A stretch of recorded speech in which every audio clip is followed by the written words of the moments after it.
Tiger Vermont Vorn, or Tiger for short, stands in front of Eleonora Voltaria with nowhere left to escape. The War Maiden points her sword toward him and orders him to drop his bow. After some mutual introductions, she unexpectedly spares his life and proclaims that he now belongs to her. Before this all happened, Tiger stumbled along the war-torn wasteland in search for his comrades, Bertrand and Sir Mashes. His search was unfruitful amongst the terrible mound of bodies. As a war maiden possessing great power and combat skills named Elen had obliterated most of his troops, he was the only survivor. Worse, he only had his bow and 5 arrows remaining.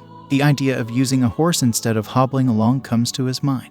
A perfect opportunity presents itself in the form of a horse-riding enemy soldier. Tiger easily shoots the man down, but the horse runs away, leaving him no choice but to continue walking. In the distance, Tiger spots a familiar patch of hair. It's the all-powerful War Maiden, leading a small group of soldiers through the battlefield.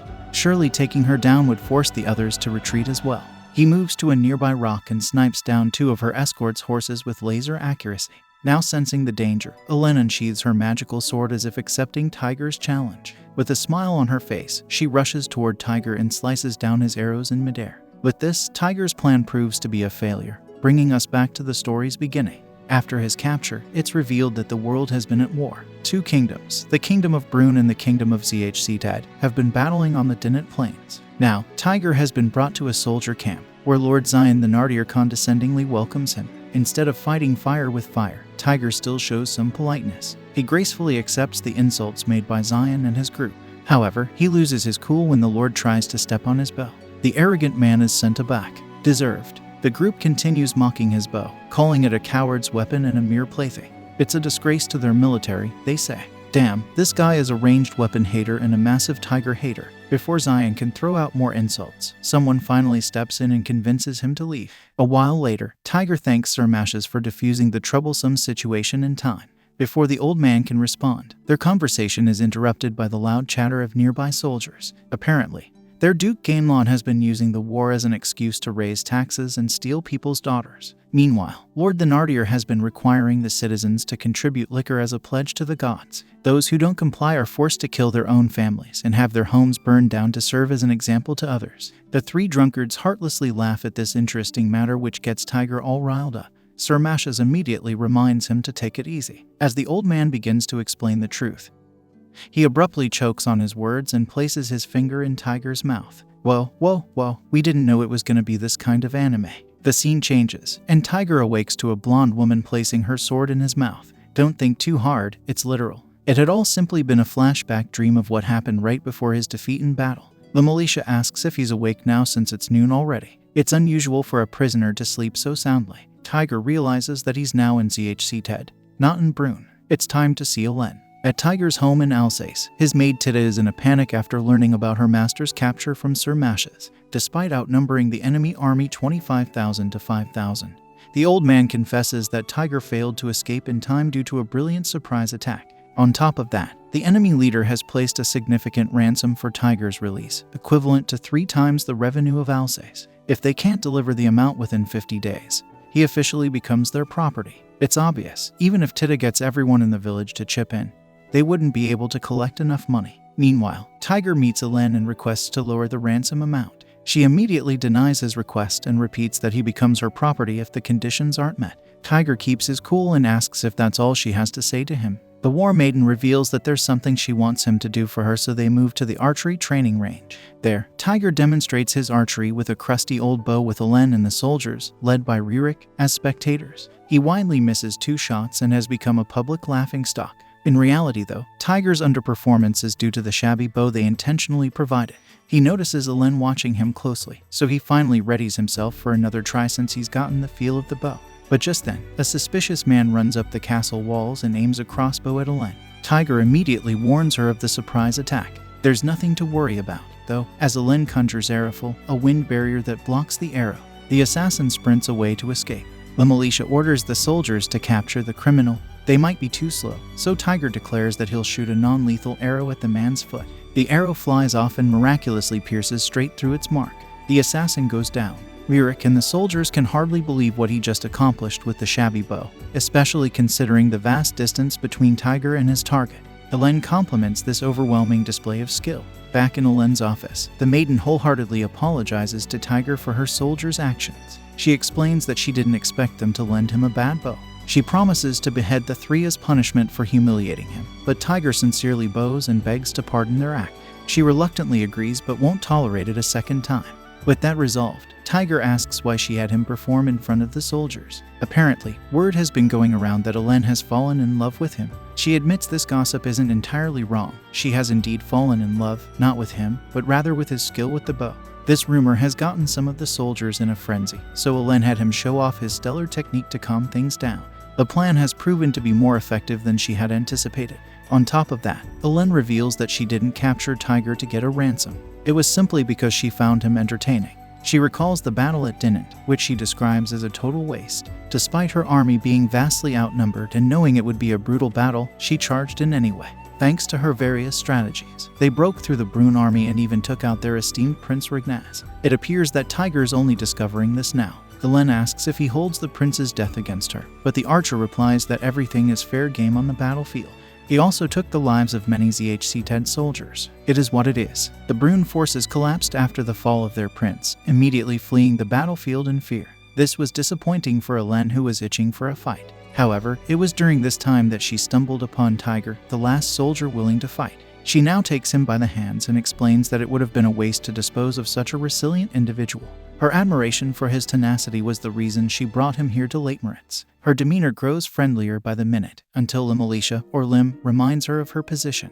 Now on to serious matters. Hélène offers Tiger a noble position as a count if he accepts the invitation to serve her. Without hesitation, Tiger declines it. It's his duty to return to and protect Alsace, a territory he inherited from his father. Sometime later, Tiger roams the castle with a bald soldier who turns out to be Ririk. Apparently, his punishment was to sacrifice the second most important thing after his life, his hair. He shed all of it alongside his arrogant personality, ultimately grateful for being spared thanks to Tiger's kindness. He kneels down in reverence of Tiger's archery, which has become the talk of the town. The cringing Tiger heads to the dining hall. Tiger soon finds an assortment of fish and tasty-looking stews on his plate. Ririk explains it's ordinary soldier food here. He'll need to take down those recipes to have these cooked back home. Then, they move on to the archery stage where Tiger flaunts his mastery by hitting a 3-arrow bullseye. While he's slowly gaining support from some of the soldiers, it's obvious that others are still irked by his presence. Anyways, time for a bath. He heads to the bathing area, but unfriendly glances lead him to look for another place. He manages to find a secluded spot but stumbles upon a rare beast, a dragon child. Unexpectedly, a woman's voice says her pet dragon's name is Leonie. Tiger turns toward the voice and finds a bathing Hélène. Embarrassed, he immediately looks away and apologizes for the intrusion. She assures him there's no need to apologize since he had no bad intentions. She casually tells him to come closer, which prompts Tiger to ask if men and women customarily bathe together in ZHC-10. It appears they don't, but as a war maiden she's already let go of her feminine shyness. Out of nowhere, she blurts out, "I want you." Now lying on his bed, Tiger recalls Hélène's semi-confession as the image of her body lingers in his mind. He tries to shake these thoughts out of his head, but someone comes knocking on his door. It's Ririk, reporting that they've captured a man with a Brunish accent. Ririk leads him there and Tiger instantly recognizes Bertrand, his attendant. It's a heartwarming reunion and Tiger shares his thanks with everyone. Bertrand cuts to the chase. Duke Thénardier's 3,000-man force is marching toward Alsace. Upon hearing this, Tiger immediately springs into action and prepares to leave. Unexpectedly, Hélène is waiting right there with sword in hand. What led to the attack though? It's shown that Lord Zion Thénardier's father commanded him to take over Alsace in Born's absence. In addition to 3,000 troops, he'll be supplied with newly trained beasts. This puts a wretched smile on Zion's face as he sets off. Back to Tiger. In front of the gate, Hélène doesn't budge. Weirdly, she makes a quip about her revealing outfit since he couldn't focus in the bath earlier. The remark shakes Tiger up and he blushes. Wait a minute, this isn't the time for those thoughts. The man regains his composure and determinedly declares that he must return to Alsace before there is nothing left to say. He also promises to return after he's done. It appears that this wasn't Hélène's concern. What's he going to do once he arrives? Naturally, Tiger swears to defend his homeland. But how can one archer take on an army of 3,000? A desperate Tiger claims that he might be able to do something. Hélène, visibly disappointed, unsheathes her sword and says that she might as well end his life here before he faces certain death in Alsace. She continues her rant and asks where the rationality he demonstrated at the Battle of Dinant went. In a moment of silence, he realizes something important. Why hasn't Alen done anything yet? Is this a chance to act? He finally musters up the courage to bow down and plead, "Please lend me your troops." Everyone reacts in shock to the unexpected request. Boy, Tiger is ballsy. Surprisingly, Alen drops her sword and begins laughing hysterically. She then admits that his request was audacious but refreshing. So, his request is granted, but for all of Alsace in exchange. Tiger quickly agrees as long as she guarantees a fair government and the people's safety. With that, Alen raises her sword and commands her soldiers to prepare for battle. Riding atop their horses, Tiger, Alen, and the army rush to Alsace. The maiden recalls preparing for this war, where she and Lim express surprise at how things played out. Well, Tiger also called her pretty. Anyway, she tells Tiger that the enemy has 3,000 men to fight their 1,000 soldiers and asks if he believes it's winnable.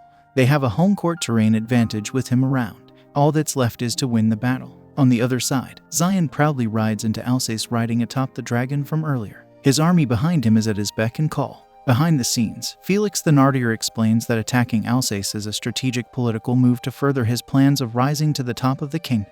The battle may be led by Zion, but really, his father is the one slated to gain the most from the plan's success. Within Alsace, the people have begun evacuating to wherever is safe. Tita guides the people toward the temple since Zion's soldiers would be hesitant to attack it.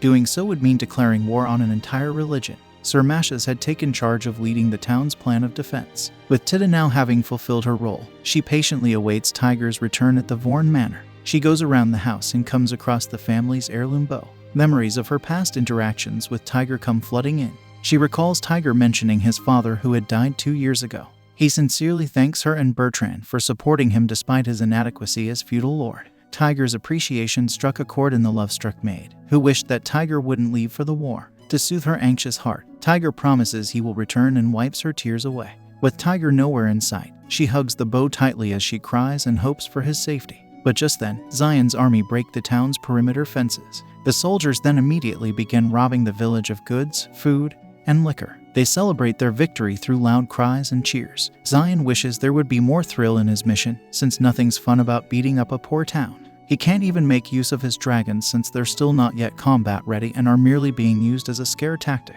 Disobeying this would be moving against his father's wishes. Zion's soldiers then report that the town's residents have either fled into the forest or holed up inside the temple. He understands the temple is off limits unless they're looking for a war against all of Brune's temples. Frustrated and thinking of what to do, Zion suddenly spots the Vorn Manor in the distance. We all know he's up to no good. Holed up in the house, Tita hears the sound of broken goods. She heads down to find Zion ransacking the place. The villainous man remarks that Tita's a fine lady and ignores her calls for him to leave. With her panic setting in, she screams for him to go away. This house and town belonged to Tiger. A stream of tears gush down from her face, but the heartless Zion pulls out his sword and approaches her with bad intentions in mind. He uses his blade to tear off a part of her uniform. As he climbs the stairs, Zion challenges Tita to run away and warns her that he'll be cutting her legs off next. In a last-bit attempt to save herself, Tita pulls out a tiny knife and lunges forward. Zion easily sends her weapon flying and cuts her outfit even more, revealing flesh. The defenseless maid now retreats but doesn't forget to grab the bow heirloom. She's cornered now and can only pray for her master's arrival. Zion mocks her for having feelings for her master. Since Tiger failed to pay his ransom, he's probably been sold as a slave now, so if Zion does the same to her, they might reunite. Anyway, he's had enough. He trips the young maid and pins her to the ground, smiling maniacally in the process. His hands approach Tita's balloons, but just before Zion can touch the young lady, a speedy arrow comes flying out of nowhere. What happened? Well, the menace looks up to find an arrow straight through his hand, drawing a fountain of blood. This leads Zion to panic. Seizing this moment, Tiger finally arrives and instructs Tita to jump off the balcony. She does so with unwavering faith that he'll catch her. Just as he tries to though, an enemy soldier trips him up. Luckily, they're saved by Alen's wind magic. Alen reprimands him for being reckless and lets him know that without her help, he would have been seriously injured. Tiger realizes that Alen's sword has the ability to manipulate wind. Its gusts embrace him, which the War Maiden acknowledges as approval. The job isn't over though. Zion, the evil-doing inheritor of the House Thenardier, is still inside the manor. The soldiers all rush in to investigate. Now finally out of harm's way and reunited with her beloved master, Tita breaks down in tears. He tries to ask what happened, but it seems she didn't think about herself at all. Her utmost priority was to protect his family's long-hidden heirloom bow. He reproaches her for placing further importance to the bow over her own safety. But Tita argues that as the protector of his home, that was simply not an option.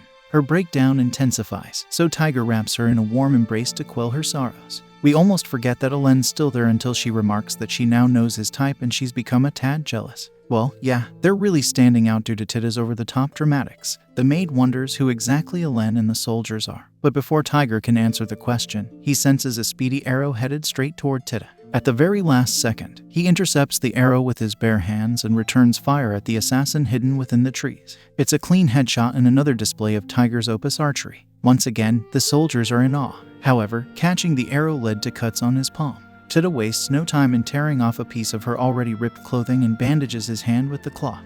Is it fanservice or not? Let me know. With this patched up, a confident Tiger exclaims he can fight again. His aura of dependability on the battlefield assures Helen that this fight is a winnable one. She calls on all her soldiers, including Tiger, to charge forward. Our Opus Archer MC is ready to turn some enemies into meat on a barbecue stick. Just one thing though, the powerful attack he performed earlier stressed his bow enough to crack it. It's time for an upgrade then. Tida unveils the item she risked her life to protect. A black bow, the symbol of his family's legendary skill. The very sight of it triggers a memory in Tiger's head. As his late father once said, use this bow only when you really need it. And that time, it's now. Bertrand revels at the fact that the young master has finally grown mature enough to equip it. It's one of those proud parent moments. With the iconic weapon now in his hands, he's more than ready to defend Alsace and fight Zion's army of 3,000.